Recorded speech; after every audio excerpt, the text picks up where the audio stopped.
প্রিয় নাগরিকবৃন্দ, আসসালামু আলাইকুম।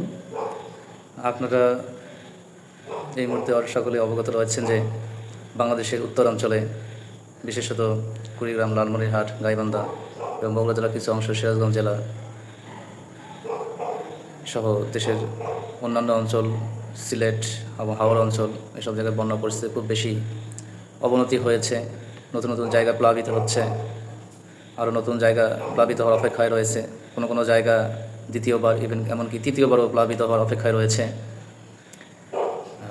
আসলে একজন চিকিৎসক হিসেবে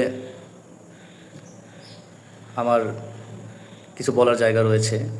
সেটা হচ্ছে যে বন্যা দুর্গত অঞ্চল বা এরিয়াগুলোতে কী ধরনের রোগের প্রাদুর্ভাব হতে পারে সে বিষয়ে একটা সম্যক ধারণা দেয়া। যেমন যখন বন্যাটা শুরু হয় তখন আসলে রোগের প্রকোপ তেমন দেখা যায় না। রোগের প্রকোপটা মূলত তৈরি হয় বন্যার পানি যখন একটু নেমে যায় তখন থেকেই মূলত তৈরি হয়। অর্থাৎ ডিউরিং ফ্লাড এই সময় বন্যা কম দেখা যায়। আফটার ফ্লাড, বিশেষ করে বন্যা পরবর্তী 10 দিন এই সময় আমাদের স্বাস্থ্য ব্যবস্থার উপর প্রচণ্ড চাপ পড়ে, হাসপাতাল ব্যবস্থার উপর প্রচণ্ড চাপ পড়ে। অনেক সময় সংকট সমাধান বা সংকুলন করা যায় না। আসলে যখন হঠাৎ করে পানি বেড়ে যায়, মানুষ দ্রুত কোনো আশ্রয় কেন্দ্রে চলে যায়, উঁচু জায়গা বা সরকার নির্ধারিত বা কোনো এনজিও নির্ধারিত কোনো আশ্রয় কেন্দ্রে চলে যায়। সেখানে আগে থেকে অনেক লজিস্টিক সাপোর্ট, খাবার দাবার, বিশুদ্ধ পানি, স্যালাইন বা অনেক কিছুই মোটামুটি প্রস্তুত থাকে। এবং সেসব জায়গা উঁচু হওয়াতে এবং অ্যাক্সেসিবল পয়েন্টে হওয়াতে বিভিন্ন সরকারি, বেসরকারি, এনজিও, স্বেচ্ছাসেবী সংগঠন সকলেই কিন্তু সেসব জায়গায় রিস্ক করতে পারেন। তারা পর্যাপ্ত সহযোগিতা সে হাজির হতে পারেন। ফলে সংকটটা সে সময় দেখা দেয় না। স্বাস্থ্য সংকটটা দেখা দেয় মূলত যখন পানিটা একটু নেমে যায়, সবাই নিজ নিজ আবেগের বসত বাড়িতে যখন ফেরার চেষ্টা করেন, তখনই মূলত সংকটগুলো শুরু হয়। আর বন্যায় যে সমস্যাটা হয় আমাদের, বিশেষ করে স্যানিটেশন একদম পুরো ড্যামেজ হয়ে যায়। সুয়েজ লাইন এর বন্যার পানির সাথে মিশে ঘরে, বাইরে, টিউবওয়েলে, কলসে, হাঁড়িতে সব জায়গায় একদম ম্যাসাকার অবস্থা করে ফেলে। তো এই পানিটা যখন একটু নেমে যায়, মানুষজন যখন চলে আসা শুরু করে, তখন তারা এসেই কিন্তু প্রথমে একটা বিশুদ্ধ পানির সংকটে পড়ে। ফলে তারা হাঁড়িতে কী আছে একটু খায়, কোথায় কোথায় একটু পানি জমে আছে সেখানে খাওয়ার চেষ্টা করে, বা হয়তো মাত্রই যে টিউবওয়েলটা একদিন পানিতে ডুবেছিল, হ্যাঁ, সেই টিউবওয়েলটা একটু চালু করার চেষ্টা করে, সেই পানিগুলো খাওয়ার চেষ্টা করে। ফলে এভাবে কিন্তু পানিবাহিত রোগগুলো মূলত বেড়ে যায় এবং তৈরি হয়। যেমন প্রথমে যদি বলি যে বন্যায় মূলত ওয়াটার বর্ন ডিজিজ, অর্থাৎ পানিবাহিত রোগগুলোই মূলত তৈরি হয়।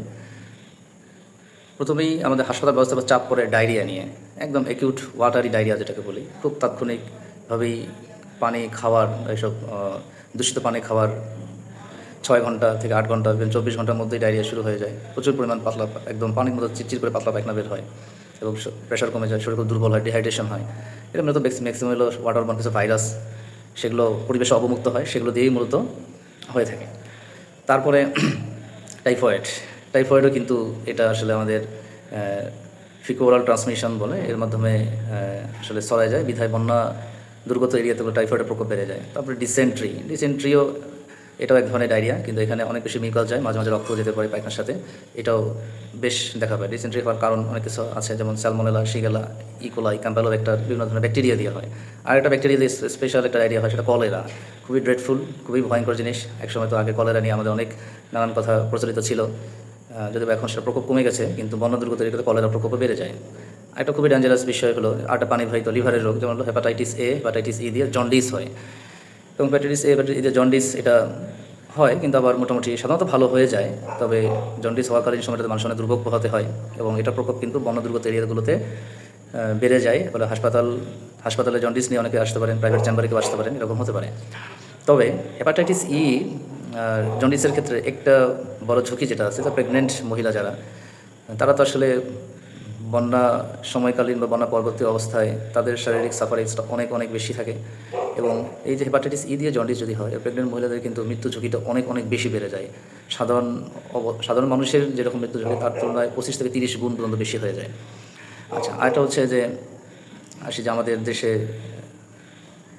প্রচলিত একটা মশাবাহিত রোগ হচ্ছে ডেঙ্গু, যেটা সাধারণত আগে আমরা ছোটোবেলায় জানতাম শুধু ঢাকাতেই হতো। এখন সে ঢাকার বলতে কিছু নাই, দেশের সব জেলাতেই পাওয়া যাচ্ছে। তবে বন্যা দুর্গত এরিয়াতে একটু বেশি পাওয়া যায়, কারণ এটা অনেক স্ট্যাগনেন্ট ওয়াটার, বিভিন্ন জায়গায় জায়গায় জমে থাকে, পানি যখন একটু নেমে যায়, আর তখন এটার এই যে এডিস মশা সেটার বৃদ্ধিটা, বংশবৃদ্ধি বেড়ে যায়। কিন্তু এডিস মশাটা এখন কেন সব জায়গায় পাওয়া যায়? বিশেষত আমি মনে করি যে ঈদের পরবর্তী সময়ে যদি বন্যা, ঈদের সময় ঢাকা থেকে অনেক মানুষ দেশের বাড়িতে মাইগ্রেশন হয়ে আসে স্বল্প সময়ের জন্য।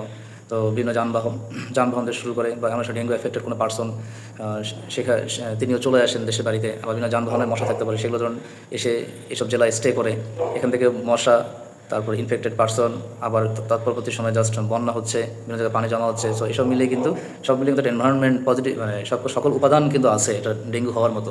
সো ডেঙ্গু একটা ইম্পর্টেন্ট সম্ভাবনা আছে, ডেঙ্গু এসব জায়গায় আউটব্রেক কিছু কিছু দেখা যেতে পারে। একটা হলো যে যদি অন্য কিছু রোগের বিষয় আসে, যেমন কনজাংটিভাইটিস, অর্থাৎ চোখ লাল হয়ে যায়, চোখ ব্যথা করে, চোখ জ্বলে, এবং অনেক সময় রোদে গেলে চোখ বেশ ফটোফোবিয়া হয় এরকম। তো এটাও সাধারণত বিভিন্ন ধরনের যে পলুটেন্ট, ইরিটেন্ট যে পরিবেশে ছড়িয়ে পড়ে, অনেক মানুষ গলা পানি, বুক পানিতে ডুবে যায়, বা তার কাজ করে, তারপরে কন্টামিনেটেড যেসব হাত আছে, হ্যান্ড আছে, এসব দিয়ে আবার চোখ মোছামুছি করে, ফলে দেখা যায় যে এসব ইরিটেন্ট কনজাংটিভাইটিস এটা হতে পারে। সেলফ লিমিটিং সাধারণত ভালো হয়ে যায়, সাধারণত ভালো হয়, তারপর এটা বেশ অস্বস্তিকর অবস্থা তৈরি করতে পারে। এটা নিয়েও অনেকে ভয় পেয়ে হাসপাতালে আসতে পারে, চোখ লাল হয়ে গেছে, চোখ ব্যথা হচ্ছে, চোখ জ্বলতেছে এটা। আর কিছু স্কিন ডিজিজ, অর্থাৎ চামড়ার কিছু রোগ, এগুলো নতুন করে তৈরি হয়, কিংবা পুরাতন কিছু রোগ বেড়ে যায়। নতুন রোগ তৈরি হওয়ার মধ্যে যেমন বলি যে ওই একই ইরিটেন্ট বা পোলোটেন্ট দিয়ে বেশ স্কিনে কন্ট্যাক্ট ডার্মাটাইটিস হয়, অনেক বেশি অস্বস্তিকর চুলকানি তৈরি হয়, বিভিন্ন র্যাশ তৈরি হতে পারে, এবং অনেক সময় ফাঙ্গাল ইনফেকশন অনেক বেশি বেড়ে যায়, বিশেষ করে হাতের আঙ্গুলের ফাঁকে, স্পেশালি পায়ের আঙ্গুলের ফাঁকে ফাঙ্গাল ইনফেকশনটা তৈরি হয়, কিংবা আগের যারা অল্প থাকে অনেক বেশি বেড়ে যেতে পারে। আবার কিছু চামড়ার কিছু ব্যাকটেরিয়াল ইনফেকশন দিয়ে পুস ঘা তৈরি হতে পারে, বিশেষ করে লোমকূপের করে ঘা তৈরি হতে পারে। আর পুরাতন রোগ বেড়ে যাওয়ার মধ্যে অনেকেই ক্রনিক্যালি একজিমা একটা রোগ নাম আছে, যে স্কিনের একটা লোকালাইজড একটা ইনফেকশন সাধারণত থাকে, এটা যে ভালো হয়, কমে যায়, মলম দেয়, কমে যায়, আবার হয়। তো এই রোগটা যখন কোনো পচা পানি, পলুটেন্ট, ইরিটেন্ট, এইসব পরিবেশের অবমুক্তকরণ, যেসব পলুটেন্ট, ইরিটেন্ট সব চারদিকে ছড়িয়ে পড়ে, স্কিনে লাগার কারণে এটা অ্যাগ্রাভেট করে বা বেড়ে যায়, এটা সাধারণত হতে পারে। এটা খেয়াল রাখা। আরেকটা ইম্পর্টেন্ট হলো যে ইনসেক্ট বাইট বা পোকামাকড়ের কামড়। আসলে যখন বন্যার পানিটা একটু নেমে যায়, তখন কিন্তু মানুষ তার বসত বাড়িতে ফেরার চেষ্টা করে, তখন সংশ্লিষ্ট তার নিজস্ব বাপদাদার মাটিতে অথবা তিনি যান। তো এখানে যাওয়ার পথে ওই সময় অনেক পোকামাকড়ের কামড়ের সম্মুখীন হতে পারেন, সেসব জায়গায় লাল হতে পারে, চুলকাতে পারে, ব্যথা হতে পারে, ফুলে যেতে পারে।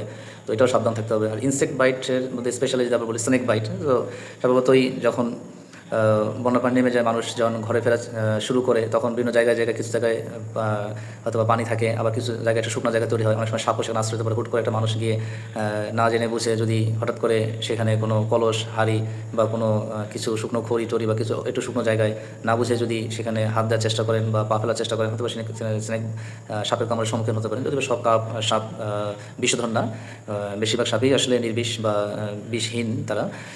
তারপরও সাপের কামড় হলে তো অবশ্যই আমরা তাৎক্ষণিক মধ্যে যেহেতু জানবো না, সেক্ষেত্রে দ্রুত নিকটস্থ হাসপাতাল বা চিকিৎসকের শরণাপন্ন হওয়া উচিত। আর আরেকটা যদি বলি যে আমার কাছে আরেকটা জিনিস হয়তো ছোটো, এটার জন্য হয়তো বা সকলেই স্বাস্থ্য ব্যবস্থার সংস্পর্শে আসেন না, এই সমস্যা নেই। যেমন ট্রমাটিক কোনো ইনজুরি হতে পারে। ট্রমাটিক ইনজুরি মানে বলছে যে আঘাতজনিত কারণ, অর্থাৎ ওই একই কথা যে যখন মানুষগুলো বাসায় ফেরার চেষ্টা করেন, তারা তাদের ঘর বাড়ি মেরামত করার চেষ্টা করে, মেরামত করতে গিয়ে বাঁশ, কাঠ, কঞ্চি, বিভিন্ন ছুরি, কাঁচি, কাস্তে, কোদাল এসব দিয়ে যখন তারা সেগুলো মেরামত করার চেষ্টা করেন, সেখানে অনেক ট্রমাটিক ইনজুরি, হাতের ইনজুরি, পায়ের ইনজুরি, বিভিন্ন জায়গায় কেটে যেতে পারে। অনেক সময় কাঁচ টাচ, বিভিন্ন বোতল ভাঙা অংশ, এগুলো পায়ের নিচে পড়ে কেটে যেতে পারে, টিন লেগে যেতে পারে। তো সব মিলে এইসব ইনজুরিও কিন্তু উদ্বেগের বিষয়, এবং এসবও আমাদের মাথায় রাখতে হবে। যদি সেগুলো কোনো কারণে যদি সেটার সিভিরিটি বেশি বেড়ে যায়, অবশ্যই নিজেই সেটা বন্ধ করার, সব কাটার, রক্তপাত বন্ধ করার চেষ্টা না করে অবশ্যই সংশ্লিষ্ট এলাকার স্বাস্থ্য প্রতিষ্ঠানগুলোতে অবশ্যই আপনাদেরকে শরণাপন্ন হতে হবে। আর সব মিলিয়ে যদি আমাদের উত্তরাঞ্চলের বন্যা কথা বলতে চাই, লালমনিরহাট, কুড়িগ্রাম বা গাইবান্ধা, আসলে খুব কষ্ট লাগে যে আমিও তো সরকারি চাকরি করি, একজন নগণ্য সরকারি কর্মকর্তা, আমিও ট্যাক্স দিই। আমাদের ট্যাক্সের টাকায় অন্য অঞ্চলের মানুষের বাজেটের জায়গা হয়, কিন্তু দুঃখজনক যে আমাদের রংপুর অঞ্চলের জন্য তেমন কোনো বাজেট আসলে আসে না। যারা আসেন তারা বিভিন্ন তথাকথিত মানবদরদী, তারা হয়তো তেল নুন ঘটি বাটি নিয়ে, ক্যামেরা নিয়ে তারা একটু আসেন, দু চারটা বস্তা হয়তো বা চাল ডাল কিছু দিয়ে ক্যামেরাদের ছবি তুলে তারা নিজেদেরকে মানবদরদে প্রমাণ করার চেষ্টা করেন। কিন্তু হয়তো এই সকল মানুষের হয়তোবা সেই ক্ষমতা আছে কিংবা সেসব জায়গায় রিস্ক করার তাদের সামর্থ্য আছে যে সরকারের একেবারে উচ্চ পর্যায়ে নীতি নির্ধারণী মহলে বিষয়টা তাদের কানে আওয়াজ তোলা এবং স্থায়ী এসব বন্যায় প্রতি বছর মানুষ যে ক্ষতিগ্রস্ত হয় সেসবের সমাধানের জন্য উদ্যোগ নিতে বলা। আসলে প্রতি বছর মানুষ বন্যায় আক্রান্ত হচ্ছে এসব অঞ্চলে। বন্যা আক্রান্ত হওয়ার পর সব কিছু ভাসিয়ে নিয়ে যাওয়ার পর তারা আবার একটু একটু করে ঘুরে দেওয়ার চেষ্টা করে, কিন্তু আবার পরের বছর জুন জুলাই মাসে এসে আবার তাদের সকল অর্জন, সকল পরিশ্রম, সকল সঞ্চয় আবার পরবর্তী বন্যায় নষ্ট হয়ে যায়। এভাবেই আসলে প্রতি বছর বন্যা পরবর্তী 9 মাসে ঘুরে দেওয়ানোর চেষ্টা করেন, পরবর্তী 2 মাসে আবারও সেই পুঁজি হারিয়ে নিঃস্ব হয়ে যান। এটাই জন্য মনে হচ্ছে আমাদের অঞ্চলের বেশিরভাগ বন্যা দুর্গত মানুষের নিয়তি। আর এই 2 মাসে অনেক মানবদরদী এসে অনেক কিছুই ক্যামেরা ফটো সেশন করে চলে যান, কিন্তু স্থায়ী সমাধানের ব্যবস্থা তারা কখনো জোর দেন না, উচ্চ পর্যায়ে আলোচনাও করেন না। আবার সরকারি কর্মকর্তা হিসেবে হয়তোবা বলে পড়ি দায়টা আমার নিজের উপরও অনেকটা আসে, কিন্তু আসলে আমরা স্বাস্থ্য ব্যবস্থার অংশ। আমরা আসলে সরকারের ক্যাডার সেক্টরে বলা যায় যে সবচেয়ে নগণ্য বা দুর্বল, ক্ষমতাহীন একজন আমরা সরকারি কর্মকর্তা বা কর্মচারী যাই বলেন। সো আমাদের মনে হয় না আমাদের কথা দিয়ে সরকারের বা রাষ্ট্রযন্ত্রণাটা অনেক নড়ে বা নড়বে। তাই আসলে আমি অন্যান্য ক্ষমতাবানদের মাধ্যমে আমাদের এই মেসেজগুলো দিতে চাই যে একটা স্থায়ী ব্যবস্থা করুন, না হলে মানুষ একসময় দেয়ালে পিঠ ঠেকে ঠেকে গিয়ে একসময় রুখে দাঁড়াতে বাধ্য হবে। তখন কিন্তু আসলেই দেশে একটা অঞ্চলকে ক্রমাগত 53 বছরে যেভাবে বঞ্চিত করা হয়েছে, হয়তোবা একসময় তারা এমনভাবে ঘুরে দাঁড়াবে যে যেটা দেশকেও অস্থিতিশীল করতে পারে। তো আমরা এই ছোট্ট সোনার বাংলাদেশ এক টুকরো হয়ে একসাথেই তো থাকতে চাই, তাহলে কেন এত বৈষম্য? আশা করি এই বৈষম্যগুলোর বিষয়ে এবং স্থায়ী সমাধানের বিষয়ে সরকারি বেসরকারি বিভিন্ন স্টেক হোল্ডার যারা আছেন তারা নিয়মিত রাষ্ট্রযন্ত্রের কাছে এই বার্তাটা পৌঁছে দিন। ধন্যবাদ সকলকে।